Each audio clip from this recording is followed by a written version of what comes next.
Hello, good morning. Thank you for joining us. Today we're going to talk about Mindtap.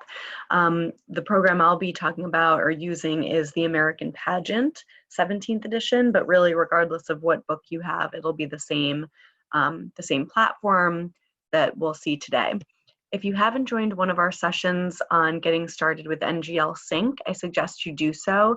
This will walk you through creating courses, seeing where the teacher resources are, managing your students, etc. Today we're only going to talk about Mindtap.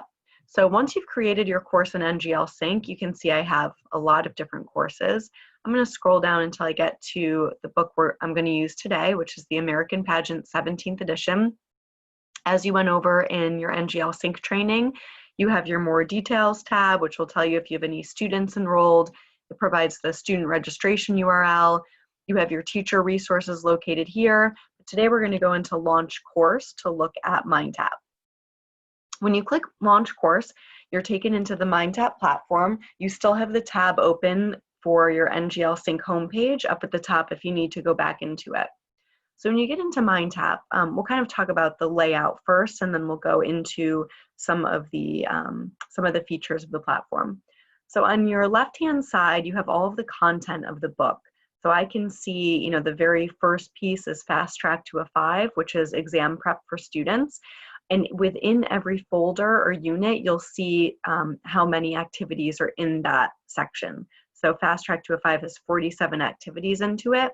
And you can click on the arrow to see a little bit more detail about what's in that. We're going to go a little bit deeper into that in a second, but I'm just going to collapse that again to show you the rest of the content. Beneath my Fast Track to a 5, it looks like I have a part 1 reading introduction. And what's really helpful too is the icons. So for example, I know this is a reading activity because it looks like an open book. And then I get into each of the chapters. Think of each of these chapters or units as folders so that I need to open each one to see what's inside. Again, as an overview, I can see chapter 1 has 18 activities. And when I open that a little bit further, I start seeing some of these icons populate to tell me, what kind of activities these are. So for example, this image analysis primary source activity, this icon with a piece of paper and a pencil is something that's graded. It doesn't necessarily mean it counts towards the student's grade, but it is something that is graded through our platform automatically. It also gives a short description, analyze a primary source image and take a quick quiz on it. If students have done this activity, you'll see the percentage that have submitted it and the average score. As I keep scrolling down, I'm seeing more reading activities, and we're going to go into those in a minute. I can see I have another graded activity, check your understanding. You'll notice this word practice here. Mindtap is really great because it's very customizable. If you wanted to change this activity to count towards the student's grade, you can change that, and I'll show you some of those options as well. As I keep scrolling down, you'll notice they all follow a similar pattern. So in this chapter, I have my primary source activity, I focus on AP Success reading, section readings, and then after a few sections, check your understanding. Same thing as I keep scrolling through. Then I have a reading review at the end of the chapter and a chapter test, which again is a graded activity. And then I have some additional activities. Here's a primary source writing and Smithsonian primary sources. Again, some of these may say counts towards grade, and you can change that if you want to. And that really is going to be the same format for every chapter. So if I click into chapter 2, you'll notice looks very similar. You're analyzing the primary source activity, my readings as I go through, and then my review. So we're going to go into one of these. We'll go back up into chapter 1. And a nice quick way, if you're kind of lost in Mindtap or you have so many things open and you're not sure where you went, this collapse all button is a nice way to kind of zip everything back up so you're back at that original view. So I'm going to go into, let's do chapter 3 here, settling the English colonies. And first I'll jump into our primary source activity to show you what some of these look like. So you can preview any of these. It's a very similar view to what the students see in terms of the Mindtap layout. When you go in, you can see this is what students would see. I can click into the name of the activity, and then here's what I get. Now this is allowing for multiple attempts. Again, a lot of things in here can be customized or changed, which we'll go over. But here students are analyzing this image and then they have a few questions to answer. So without reading them, I'm just going to click a couple and then I can save and continue. And then it tells me, you know, what I've been doing. I can go back in and try again, or I can say I'm done, grade my assignment now. Okay, so students can do this. And you'll notice another thing about Mindtap is things open on top of each other. So don't hit the back arrow. You just want to click the little X here because it's already been submitted. And then you're taken back into your main outline view page. So that's what one of our activities might look like. And then I'm going to go into one of the reading sections. So this is 3-1. I know it's reading because of my open book. When I open this, I'm taken into the content of the book. So if you have the book in front of you, you'll notice it's exactly the same. 3-1 is called Virginia Child of Tobacco, and you'll see the words, the content is the same.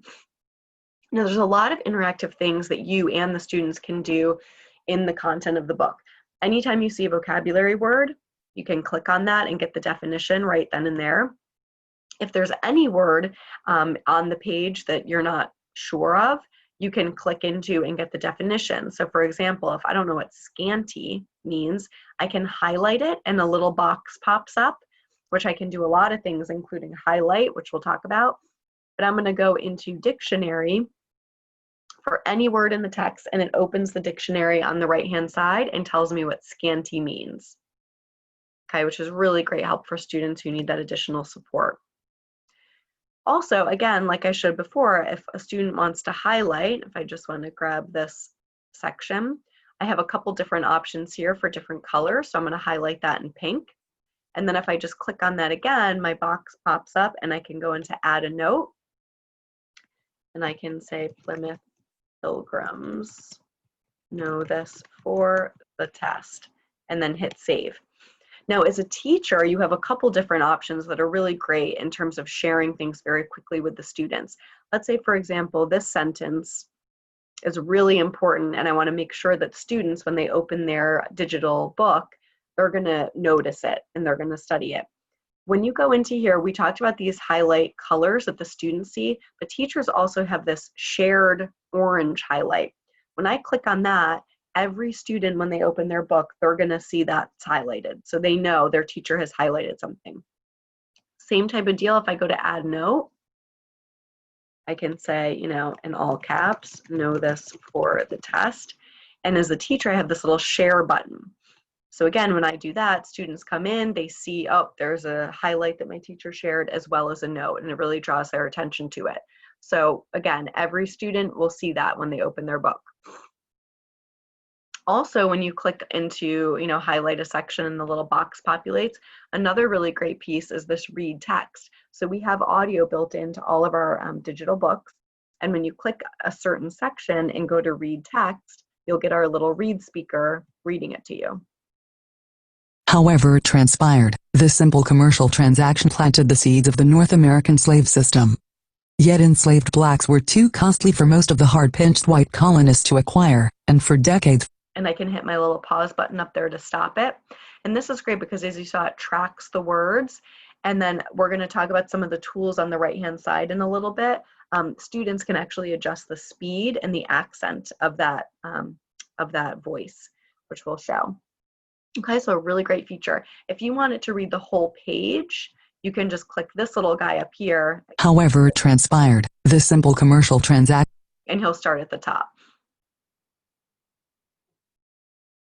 Okay, so you have a lot of those different options there. Just want to show. Virginia, Child of Tobacco.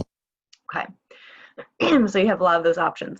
Another really great support for students, if they need the font to be bigger, you can enlarge the font so it's nice and large on the screen. And students can also use this little tool to bookmark the page. Now, everything that I'm highlighting, any bookmarks I've created, they're all being gathered in the same place called the Study Hub, which I'm going to show, which is a really helpful tool for the students. Students can also print this page. So again, if they don't want to take their whole book home, or, you know, if they don't know if they'll have internet access, they can print this from here. Now, another great thing teachers can do, because again, Mindtap allows for a lot of customization and flexibility. If there's something that teachers want to add to the book, they can use this little edit button up here, which looks like a pencil. And when you click it, you'll notice these little plus signs populate throughout the content next to each chunk of the text. So let's say that I want to add a video. Okay, so if I click onto this little plus sign, again, students don't have this, just teachers, it gives you the option for all of the things you can add. So if you're a teacher who loves Google Drive and has a lot of documents or resources on Google Drive, you can add them from there. You can add videos, you can add one of our homework activities. Most of these are built in already, but you can still add those. You can add a web link. Someone asked me if they could add was one of the game sites. They asked if they could do that. I said, sure. So they added the link right in there. So I'm going to go into the web video search. And it takes me basically into YouTube, where then I can search. And I'll search for Virginia Colony search. And then it gives me a list of all these different video options. It tells me how long it is. Some of them give brief descriptions of it. So I'm going to pick, because we're National Geographic learning, I'm going to pick this one, and it's short. It's under 4 minutes. So I just select the video. Again, you can watch it. Of course, I would before I put it in there for the students, but I can select that and hit continue. And then what's great is you can even put text before and after the video. So I'm going to say, oops, I'm still in all caps, please watch this video before class. And then at the end, I can add more text. What did you learn? Be prepared to share. Hit continue. Now what's great is even if students are blocked from YouTube, they're not blocked from here, because this is all happening in Mindtap, so they can still access this. So when students log in and they scroll down, they'll see, oh, my teacher added a video, and here it is. It's embedded right into the book. So really nice to be able to add content right into the book, and now I have my highlights and bookmarked and have done all these wonderful things. Now, like I mentioned before, all of these are being collected in a tool called the Study Hub. On the right-hand side, this is your toolbar. We don't have time to go through all of the tools today, but one thing that I think will be used by the students is this. It looks like a white, maybe an index card or piece of paper with a highlighter.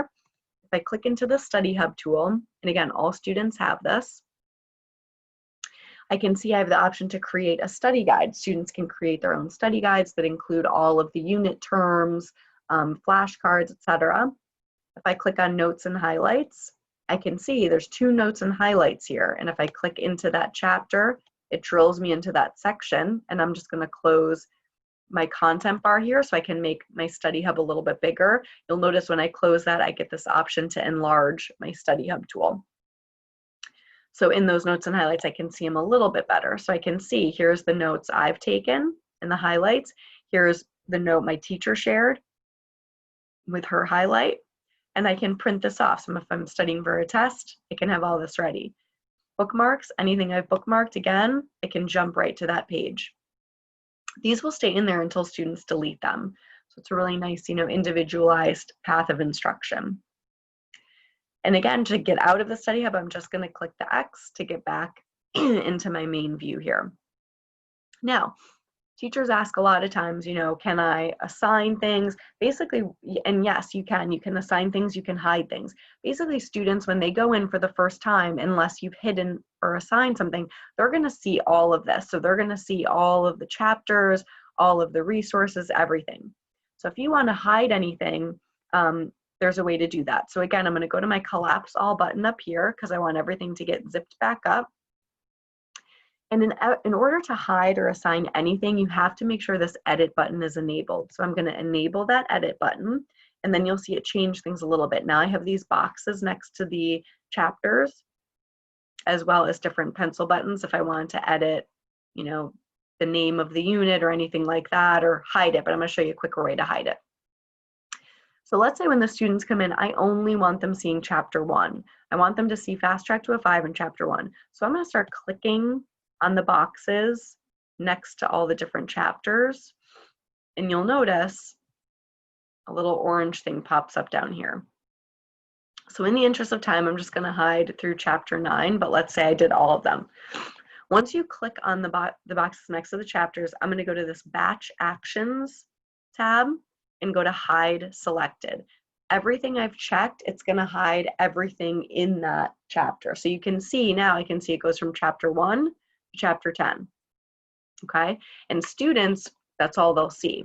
Now you have the option, if you want to show hidden to see like what have I actually hidden, you can enable this button up here, and then you can see anything you've hidden is going to show up with an I crossed out.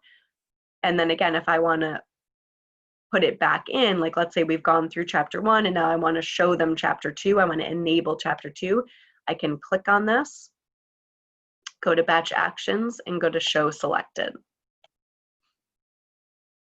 Okay, and then once you want this little orange bar to go away, you can just hit Deselect All. Okay, and now that chapter 2 is back there. Another way, if you want to hide individual things in the chapter, if I open this chapter up, chapter 1, you'll see too, when you have this edit button enabled, you can see the little hide icons next to different activities. So if you wanted to do this one at a time this way, you could. Let's say, for example, I just want to hide the chapter 1 test. I'm just going to click hide, and now it's taken away. Okay. And again, I'm going to disable my show hidden because I don't even want to see that. I just want it all to be out of my view. So that's a quick way to hide things. Now let's say we want to assign something. Let's assign the primary source activity we looked at. If I click on this edit tab, and remember you have to have this edit toolbar select or checked. If I click on edit next to any of the activities, here's where I can put in, I can change the description, I can change, the location, and I can put available and due date. Let's say that I want this to be available today at 6 a.m. so we can see it. And then I want it to be due Friday by 11 p.m. Okay, again, I can move this around. So if I cover chapter 2 after chapter 6, I can move that around, but we're going to leave that here and hit save. Now, once I've given that a due date, you're going to see this tells me when it's due. And we've only been in this outline view because I think it's the easiest way to see everything at once. But in my calendar view, this looks like a little calendar icon up here, I can see it goes by weeks and tells me the week that this has a due date. It'll show up here. When students log in, they'll see they have an activity due. They can click right into it and take it. Now, I mentioned before, and I'm going to go back into my outline view, I mentioned before that you can also edit options for assignments. So when I go into that edit bar, we have our available due dates, but there's also a button down here that says edit options. If I click that, and these will be different depending on the activity. So this one, like I mentioned before, you can change, this one is just a practice. So I can say I actually want this one to count towards their grade and I want it to be timed. I'm going to give them, we saw that activity, it wasn't that long, I'm going to give them 10 minutes to do it. Okay, and then I can change the assignment type, and if you need additional support on what each of these mean, we can talk about that offline. But I'm going to actually make this randomized, so it randomizes it for the students. I can put a password if I need to, etc. So I'm going to save that because now I've changed some of my options. And again, you might have more options in different kinds of activities. It just depends. And then I'm going to hit save. And now what you'll notice is this tells me it changed from practice to counts towards grade, and it gives me a little timer and says I have 10 minutes to do it. So again, a lot of different things you can do in here. Another thing we talked about, adding content into the book. You can also add things right into the learning path. So if you have you can add your own, folder for all of your resources, which then you can add things from Google Drive, videos, web links, things that we've seen before. All will be in this learning path. Okay, so I'm just going to collapse this all again just to make my view a little bit cleaner. And the only thing we haven't talked about in the learning path is at the bottom for this book, and sometimes it's different in different books. They might be, weaved throughout, but this I really like because it has a folder on course videos, images, maps, and activities with 39 activities in it. If I click into this, just to give you an idea of some of the videos we have in this program, I can see I have a YouTube playlist, a video library, and then as I scroll down, more practice material for the AP exam. So this is really great because when I go in here, I can jump into, here's Nixon resigns. Watch this video of Nixon announcing his resignation. Again, this shows up in chapter 37, but this is a nice place that gathers them all together so that I can see that. And you'll notice too, this hides any chapters that are hidden. You won't see those videos pop up. So I'm going to go into President Nixon just to give you an idea of what some of these great videos look like that we've incorporated into the text. And this is almost 4 minutes. I'll just play a minute of it. We have closed captioning in our videos. Good evening. This is the 37th time I have spoken to you from this office, where so many decisions have been made that shape the history of this nation. Okay, so just to give you an idea of that. So these are great, a lot of primary sources built into the program. Again, I'm going to click my little box up here to take me back into my main view. Now, we've spent a lot of time over here. We're going to talk briefly about what you have over here, your class average. Anytime the students are taking assignments in Mindtap, you'll see their grades populate, the class average, any recent activity scores. If you want more detailed scores for the students and to go deeper, you can open your gradebook from here, or in your toolbar on the right-hand side, you have your little progress app at the very bottom that looks like a person in a green circle. I'm going to click open gradebook from here. And now I don't have students in this course. So what I'm going to do is I will just show you the sample reports of what that looks like. And excuse me a second, I think it just logged me off. So I'm just going to refresh my browser. Sorry, I've been on this for a while. So I'm just going to make sure I don't get that error again and re-sign in. And again, if you have any questions, please feel free to jump in or share them in the chat. But I will just get back into the program. Oh, we do have a question of if someone needs to extend a due date. Yes, you can do that in the gradebook actually, which we're going into. You can have that if a student's absent or needs additional time in your gradebook, you can go to that student and that assignment and there's a button that says extend due date. So you can extend that for them. Okay, I've launched back in. Let's see if this will let me open it now. There we go. So I'm going to view sample reports for this one because this is such a brand new book. We don't even have students in here yet. So when you go into the Progress app, again, it's showing you where to select that and what you'll see. And then you'll get an overview of all the activities and what the class average is. Okay, so I can click into and see any of that. In my Analytics tab,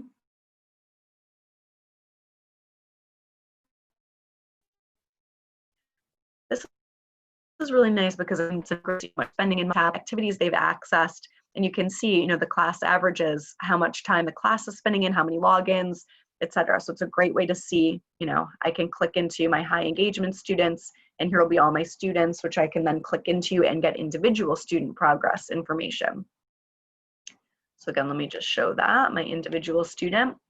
I can see, what the students grade in my classes, how much they've been in Mindtap, and all their individual activity grades, which I can then click into and see question by question and see how they're doing. Okay, so I can see all of that in here.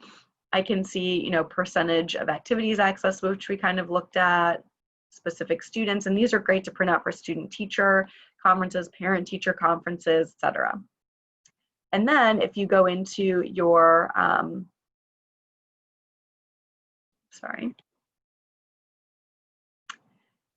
your gradebook tab up here, you can, if you go in, if you want to do gradebook actions and you want to export these grades, you can do that through here as well. So a lot of different things and features you'll find in the gradebook once you have your students start submitting activities. And again, to get out of the gradebook, I went back into my tab for Mindtap. You'll notice because I was showing sample activities and sample reports, it just opened a new tab. Usually it'll stay right in this tab, but I'm back in here and I'm just going to close that. I'm just going to talk briefly about a couple other tools you have in here. So as I mentioned, we don't have time to go through all of them, but some that I think are really helpful that you use. A lot of times we get asked if we have the full book version, because again, in our outline view, you're going to see things broken down. You might have a couple of sections and then an activity, etc. The full book we do have on the right-hand side. So I can click into it, looks like a book. If I click into that, You can open this and see it looks exactly like the book you have in front of you. So I can see what this looks like, and I can jump into a specific chapter on the left-hand side here. So I can jump into my introduction. In here, you can enlarge the font, but you don't have all the additional options that Mindtap offers. For example, when I click on my read speaker, or sorry, when I try to highlight, it'll tell me to return to the main reader. I can click on my main speaker from, but just for the whole page. You can also print. This, and a lot of times I get asked the question, you know, can you download the ebook to use offline? We do have a Cengage app where students can log in and they can download the ebook to use even if they don't have internet. So that's a really nice option too. So here's that full book. Another one, if I scroll down, we talked about the study hub. The read speaker, I mentioned before, students can adjust this. If I click into my read speaker, it gives me some options for settings. I can slow down the speed and I can change this voice. I'm going to make it an Australian male. I can change that in here and that'll stay there for them. So once I've saved those settings, it'll stay until I change the settings, and that's per book or per course that student's in. And if I scroll down, the last thing that students that I think is really helpful are the flashcards. So these are always built in. And if I open the flashcards, you'll notice that these give the key terms for the certain chapters. So here I have Canadian Shield. I can flip the card, get the definition. If I know that one, I can hide it and it drops down. If I want to shuffle the deck, I have a little shuffle deck option down here. Students can create their cards. And you, as a teacher, if you create a card, what was that word we saw earlier, scanty? If you want to create a card and save it, the students will see that card. Every student in your course, the card you just made. So that's a really nice way to share. Again, before going along with sharing those notes and highlights, you can also share a flashcard with them to make sure they're noticing it. Okay, so you can do that. And then up here in my little settings wheel, I can back, I can restore it, which will take all my hidden cards and put them back in there, and I can jump to. So if I'm studying 13, I can jump in here. So a really great way to have all those study tools right in that same place. I always say, with Mindtap, students have no excuse not to study, and I always get the laughs of, oh, they'll find some way. So you have all those options. And again, this window on top, I'm going to close it, and I'm taken back to my main screen. Okay, so that wraps up our meeting today. As this, interactive, you start going through, you'll, like I mentioned before, grade relating. We'll have additional, Zooms, or you can set a Zoom up with your DEC or sales rep to go over features. But this is a starting point to get in, start hiding things and assigning things and previewing those activities. Okay, thank you very much for joining us today, and good luck using Mindtap.